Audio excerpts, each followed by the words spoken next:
Hello friends, দেখো আজকে একটা রান্নার ভিডিও নিয়ে চলে আসলাম। আজকে রান্না করব মাটনটাকে ভালো করে সুন্দর করে ধুয়ে নিয়েছি। ধোয়ার পরে এখানে চলে আসলাম পেঁয়াজ কুচি, টমেটো কুচি, নুন, হলুদ, কাশ্মীরি লঙ্কার গুঁড়ো, গোটা গরম মশলা, দুটো তেজপাতা আর বাটা মশলা নিয়ে।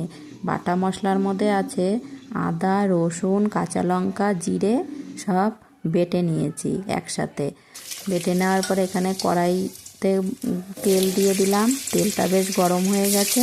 তারপর আলুগুলো ভেজে নেব লাল লাল করে। কড়াইতে আলুগুলো দিয়ে দিলাম। দেওয়ার পরে লাল লাল করে ভেজে নেব আলুগুলো। ভাজার পরে তারপরে এখানে দিয়ে দিলাম